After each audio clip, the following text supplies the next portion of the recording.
하나요? 했어요. 우리 약물에 대해서 영상을 봤는데 거기에서 항불원제랑 순환제 종류가 나와서 거기에 그 종류랑 부작용에 대해서 말을 해보려고 해.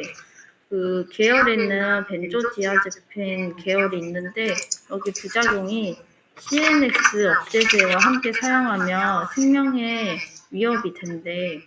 이게 억제 작용을 하나 봐. 그리고 노년층에는 낙상이나 골절 위험성이 크대. 그리고 판단력이 저하가 될 수가 있대.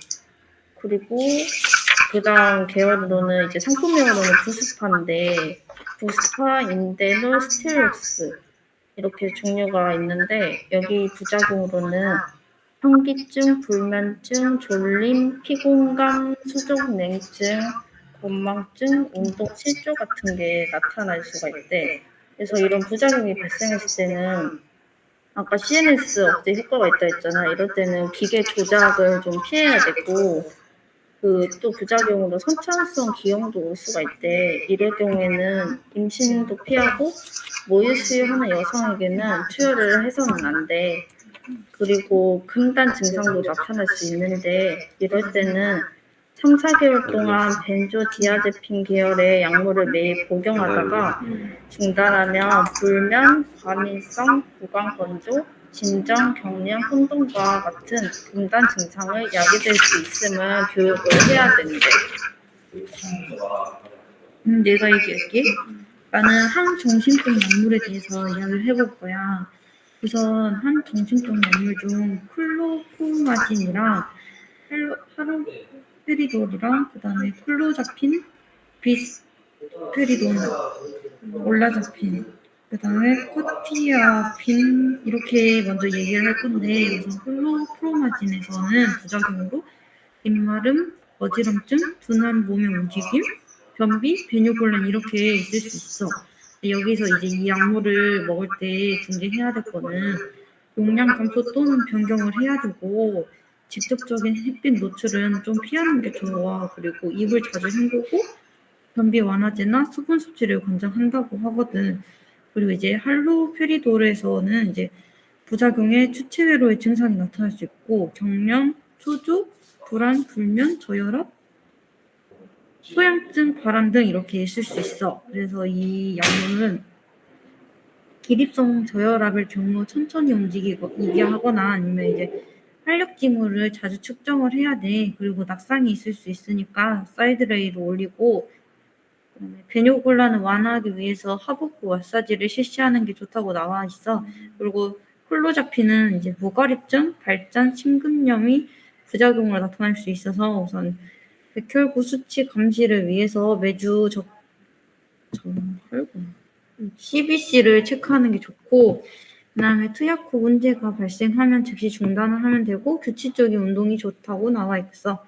그리고 비스페리돈은 불면, 일시적 저혈압, 초조, 진정작용 유발, 떨림 등으로 부작용이 나와 있는데 적절한 운동을 적절한 운동을 좀 권장하고 그다음에 낮잠은 금지하고 이것도 CBC를 규칙적으로 체크하도록 나와 있고 올란자핀은 이제 체중 증가, 식욕 증가, 혈당 수치 상승, 그다음에 낮에도 오는 졸음이나 현기증, 우울증 이런 것들이 부작용으로 나타날 수 있어서 규칙적인 운동을 하는 게 좋고 식사량도 적절하게 조절하는 게 좋고 그다음에 정상적인 수면 습관을 가지라고 나와 있어.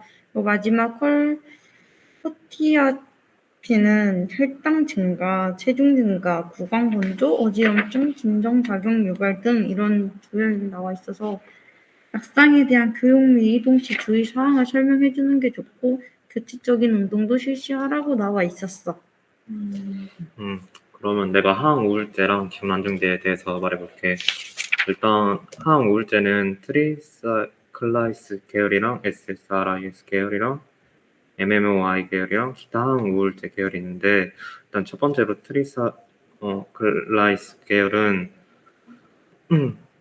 부작용으로 진정작용이랑 경련, 체중 증가, 손떨림, 변비 이러한 작용을 조심해야 되고 SSRI 계열은 진정작용, 항콜리성 작용, 체중 증가, 성기능 장애 같은 경우를 주의해야 되고 MAOI 계열은 비리성 저혈압, 빈맥, 서혈맥 같은 부작용을 주의하고 비타 항우울제로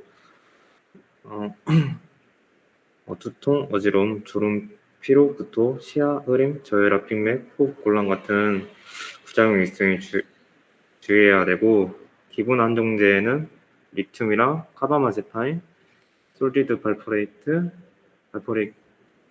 크로나제팜이 있는데 카바마제파인은 피부 발진, 시야 몽롱, 어지러움, 진정, 운동 실조 같은 부작용이 있을 수 있고 솔디움 발포레이트는 흡변, 혼란, 망상, 설사, 발열, 두통, 식욕 같은 식욕 감퇴 같은 부작용이 있을 수 있고 발포리시드는 오심, 구토, 위, 경련, 설사, 졸음, 불안 같은 부작용이 있을 수 있고 크로나제팜은 졸림, 어지러움, 수면 방해, 근력 약화가 있을 수 있어. 그리고 기본 안정제에서 제일 강조되는 리튬은 위장 장애, 진정, 체중 증가, 피로감, 당뇨 같은 부작용이 있을 수 있고 중독에 대해서 관리를 해야 되잖아. 리튬은 체온, 혈압 등 사정하고 리튬 혈장 농도를 측정하고 전해질 그리고 요화학 검사, CBC 검사 등 실시하고 신전도 심장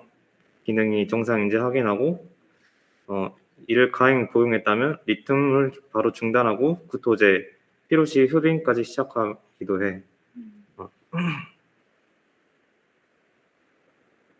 어, 영상에서 보면은 첫 번째 영상에서 약의 의존성이랑 내성이랑 금단에 대해서 얘기를 좀 했고 우선 내성은 약물의 반복 복용에 의해서 약효가 저하되는 것이라고 나와 있었어. 그리고 금단은 규칙적으로 먹다가 안 먹게 되거나 약을 줄였을 때 불편한 증세가 나타나게 된다면 그것을 금단 증세라고 하더라고. 그리고 여기 내용을 보면은 이 정신과 약이 효과가 생기는데 시간이 오래 걸린데 그 시간이 약 복용 후에 2주에서 4주 후 그게 치료제의 효과가 나타난다고 하더라고. 그리고 이 2주간 처음에 복용할 때 부작용만 나타나기도 한대. 그래서 주의 깊은 관찰이 필요하다고 하더라고. 그때 동안은. 약이 효과가 도달하는데 시간이 오래 걸리는 이유가 있는데 그게 혈중에 있는 약이 뇌를 통과할 때 뇌의 두꺼운 막을 뚫고 들어가야 된대. 그렇게 그 막을 뚫고 들어가려면 높은 농도가 유지가 돼야지 뇌로 침투하게 되면서 효과를 보게 된다고 하더라고. 그래서 이 약의 농도를 천천히 올려가면서 관찰이 필요하대. 여기서 뭐 부작용이 생긴다면 바로 중단을 해야 될 거고. 그리고 이 약물이 이제 치료가 다 이제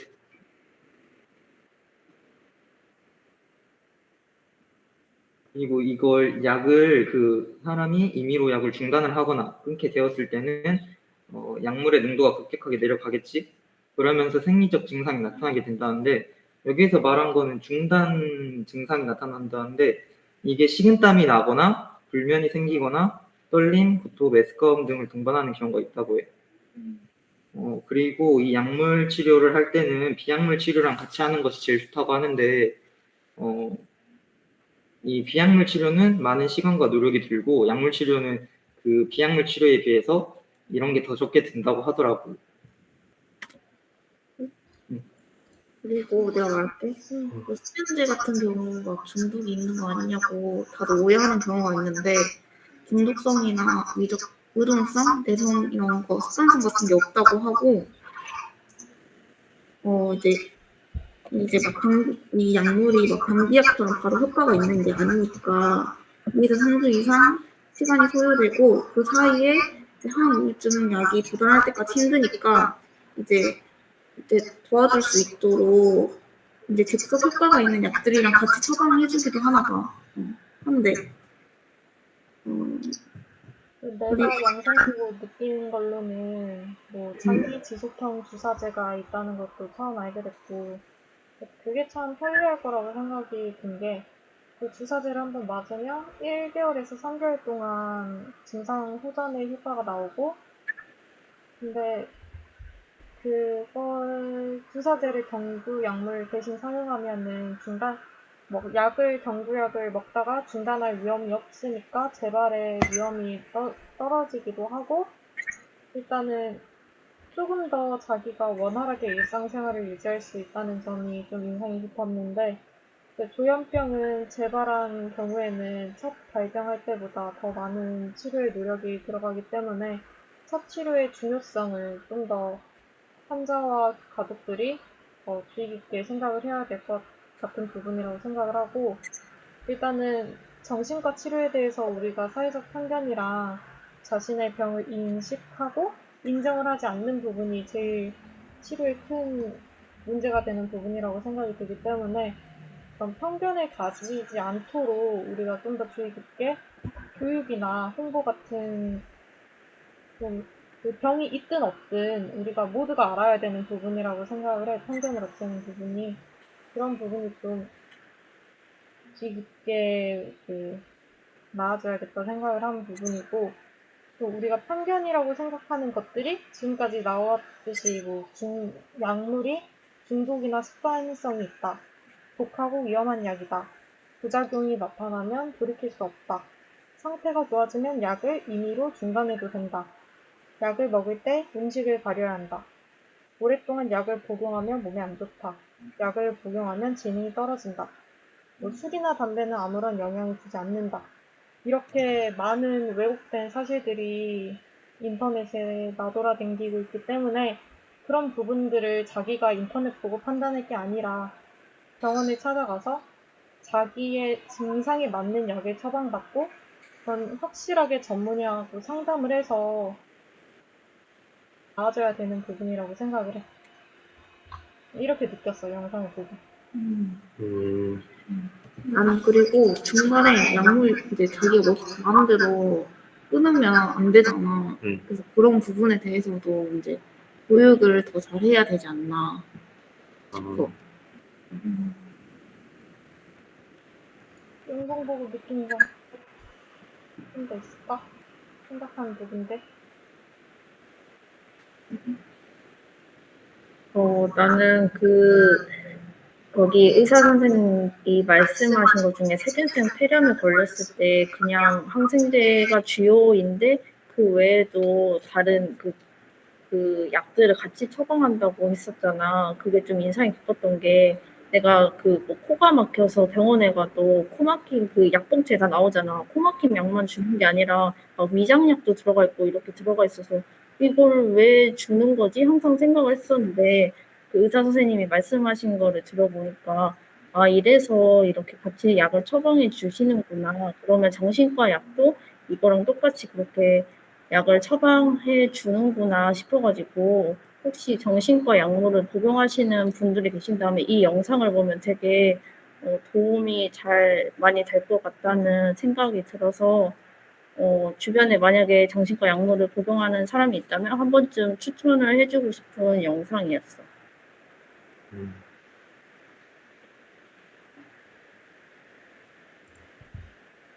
조현병은 약물 치료랑 비약물 치료를 병합해서 같이 하는 게 좋다고 하니까 그런 점들을 우리가 좀 더 널리 알리는 것도 좋은 방법이라고 생각을 했어. 맞아. 또 말할 부분 있을까? 나도 정신병 약물에 대해서 부정적으로 솔직히 생각하고 있었거든. 근데 이번 영상 보고 나 뭐 중독되는 것도 아니고 습관적으로 계속 먹게 되는 것도 아니고 그러기 때문에 약간 정신병에 대한 이미지도 좀 좋아졌고 남들한테도 막 그렇게 추천할 수 있는 만약에 아프다면은 치료가 약물이랑 비약물 치료하는 게 제일 빠르잖아. 그래서 추천하고 그러고 싶어. 또 발표할 사람 없으면은 녹화 여기서 마칠게.